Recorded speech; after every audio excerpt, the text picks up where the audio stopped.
मोहतरम सामीन, फिरौन की पैदाइश कैसे हुई, उसके वालिदैन आपस में क्या थे, फिरौन का असल नाम क्या था, मलका क्लियोपेट्रा कौन थी और उसने अपने दोनों भाइयों से शादी क्यों की। आज हम मिस्र के बादशाह तूतनखामन यानी फिरौन के दिलचस्प और शर्मनाक वाकयात के बारे में बताएंगे। मेरा नाम है एहतशाम और आप देख रहे हैं जीके विद शान। फिरौन का असल नाम वलीद बिन मजहब बिन रियाम था और पूरी दुनिया फिरौन के नाम से याद करती है। ये आज से 3500 साल पहले का जमाना है जब फिरौन मिस्र ने मूसा अलैहिस्सलाम और उनकी कौम बनी इसराइल का पीछा किया ताकि उनको खत्म कर दें। और अचानक एक ऐसा मकाम आया जहां आगे समंदर था और पीछे फिरौन का लश्कर और भागने का कोई रास्ता न था। तब अल्लाह ताला ने मूसा अलैहिस्सलाम को हुक्म दिया कि अपना आसा मुबारक समंदर में मारें। तो उन्होंने बिल्कुल ऐसा ही किया और समंदर फट कर देखते ही देखते 2 हिस्सों में तकसीम हो गया और इतना लंबा रास्ता बन गया कि पूरी बनी इसराइल कौम अपने मालो असबाब के साथ गुजर गई। जब फौजे मिस्र और फिरौन जो कि खुद को खुदा कहता था कि लश्कर ने गुजरने की कोशिश की तो समंदर वापस आकर मिल गया और जैसे पहले मौजूद था वैसे हो गया। तो फिरौन मिस्र का सारा लश्कर देखते ही देखते गर्क हो गया। इस तरह से डूबने के बाद समंदर ने फिरौन की लाश को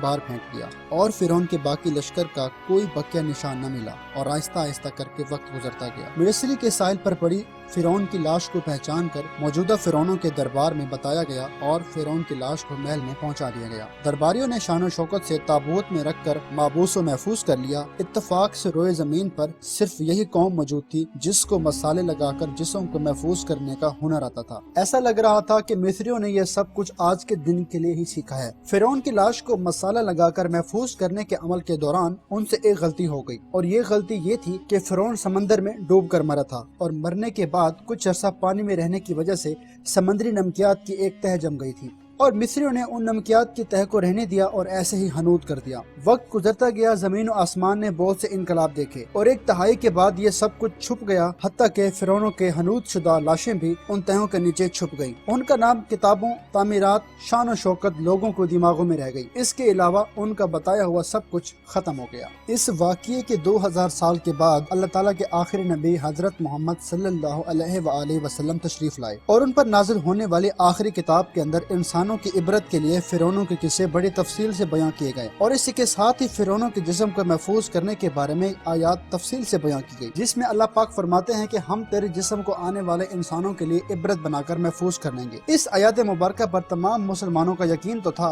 लेकिन वो समझने से कासिर थे कि खुदाई का दावा करने वाले की लाशें भला कैसे महफूज होंगी और उसे कैसे इबरत का निशान बनाया जाएगा। कौन इस बात की तस्दीक करेगा। ये इतना नाजुक मामला था कि अगर आप खुद सोच कर देखें तो कुरान के अंदर बयां किया गया है कि अल्लाह ताला के तमाम अल्फाज में से सिर्फ एक आयत मुबारक भी या अल्लाह ताला का ये दावा नाउज़ बिल्लाह गलत साबित हो जाता तो गैर मुस्लिम या कफ़ार के सामने मुसलमान किस मुंह से बाकी आयत का दफा करते। मगर ये अल्लाह का कलाम है जिसमें शक की कोई गुंजाइश नहीं, इसलिए इसने हर दौर में अपने आप को और अपने हर अल्फाज को मनवाया है। सन 1876 में मिस्र के एक शहर अल-गोर्निया से ताल्लुक रखने वाले गरीब और मामूली चोर अहमद अब्दुल रसूल को फिरौनों के हनूद शुदा लाशों तक पहुँचने का खुफिया रास्ता मिल गया। ये बस इतना चाहता था कि फिरौनों की लाशों के साथ कीमती नौदरात यानी सोना, चांदी, हीरे, मोती वगैरह को चुरा सके। ये दरिया नील के मकाम पर मंसूबा बंदी कर रहा था। जब इसे खुफिया रास्ते का पता चला तो इसने ये जगह खोदना शुरू कर दी। इस तरह से इसे मशकूक समझकर लोगों ने पकड़ लिया और पुलिस के हवाले कर दिया और बाद में वो जिस जगह को खोद रहा था और वहाँ से मिलने वाले रास्ते की मुसलसल खुदाई की गई तो 1891 में दूसरी मम्मियों के साथ साथ गर्क होने वाले फिरौन की लाश भी मिल गई। कफन पर सीने के मकाम पर उसका नाम लिखा हुआ था। उन मम्मियों को माहिरीन अपने साथ कायरा ले गए जहाँ पर उनका तफसील से जायजा लिया गया। फिरौन वाली मम्मी पर जमी हुई नमकियात की तह से इस बात की तस्दीक हुई कि ये वही फिरौन है जिसे पानी में गर्क करके अल्लाह ताला ने निशान इबरत बनाने का वादा किया था। पूरी दुनिया में खलबल्ली मच गई और पूरी दुनिया के माहिरीन और साइंसदान इस बात की तस्दीक के लिए आ पहुँचे। मुख्तलिफ साइंसी टेस्ट करने के बाद दुनिया भर के साइंसदानों ने इस बात की तस्दीक की दूसरी सब लाशों की निस्बत सिर्फ एक फिरौन की लाश पर समुद्री नमकियात की तह जमी हुई जिसने इसे महफूज रखा और गलने सड़ने से बचाए रखा। इस तस्दीक के बाद उसे फिरौन की लाश करार देकर म्यूजियम में महफूज कर दिया गया। 1982 के अंदर मम्मी खराब होने लगी तो मिस्री हुकूमत ने फ्रांस की हुकूमत से दरखास्त की कि इसे खराब होने से बचाया जाए। जदीद साइंसी इंस्ट्रूमेंट की मदद से मौत की वजह को मालूम किया जाए। चुनाचा मिस्री और फ्रांसी हुकूमत ने मिलकर इस मम्मी को फ्रांस ले जाने का इंतजाम किया। जब फिरौन की लाश को फ्रांस पहुंचाया गया तो उस दौर के फ्रांसीसी सदर बजाते بذات خود حکومت کے تمام عہدیداروں کے ساتھ اس ممی کا استقبال کے لیے آئے، جس میں فوج کے اعلیٰ افسران بھی شامل تھے، اور یہاں فرعون کی لاش کا استقبال کسی زندہ بادشاہ کی طرح کیا گیا، اور اس کے بعد اس ممی کو ماہرین اور ڈاکٹروں کے حوالے کر دیا گیا، اور اس ڈاکٹر ٹیم کے ہیڈ ڈاکٹر مورس بوکھائے بنے، جو کہ مذہبی طور پر کرسچن تھے۔ جب مائکروسکوپ سے ممی کے تمام اجزاء کا باریک بینی سے مطالعہ کیا گیا تو معلوم ہوا کہ اس کے اندر سمندری نمکیات کی ذرات ابھی تک موجود ہیں۔ ڈاکٹر مورس کے لیے ایک حیرت کی بات تھی اور تجسس کی بات تھی۔ اس نے اس ممی کے بارے میں مزید جاننے کی کوشش کی تو معلوم ہوا کہ بادشاہ کی موت کے بارے میں حالات حضرت محمد صلی اللہ علیہ وآلہ وسلم پر نازل ہوئی کتاب قرآن مجید میں آج سے 1400 سال پہلے ہی تفصیل سے درج ہیں۔ اسے پتہ تھا کہ جہاں سے یہ لاش ملی ہے وہ اسلامی ملک ہے، چنانچہ تجسس کے ہاتھوں مجبور ہو کر وہ مصر پہنچا۔ کیونکہ یہ ایک سائنسدان تھا اس لیے اس نے مصر کے سائنسدان سے ملاقات کی،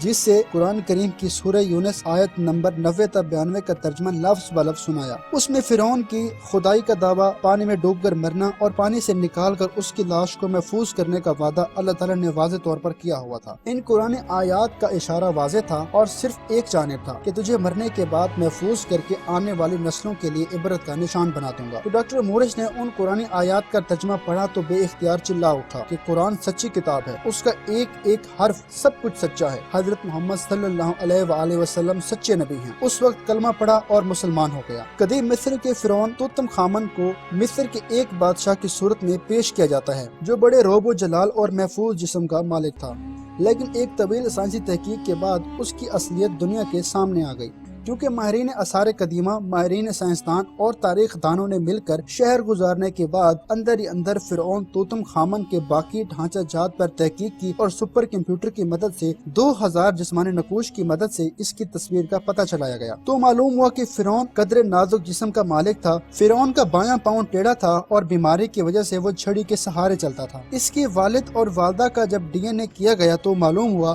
وہ آپس میں بہن بھائی تھے۔ ماہرین کا کہنا ہے کہ اس کی جسمانی اور ذہنی کمزوریوں کی سب سے بڑی وجہ یہی ہے کہ والدین کے اندر اصل میں بہن بھائی کا رشتہ تھا۔ یہ فرعون آج سے قبل 3500 سال مصر کا حکمران تھا۔ فرعون کی لاش عبرت کے لیے دنیا میں سب کے سامنے رکھ دی گئی ہے۔ آج انٹرنیٹ کے ایک کلک پر اخبار اور ٹی وی چینل پر اور مصر کے ایک میوزیم میں قابل ترس حالت میں موجود پڑی ہے۔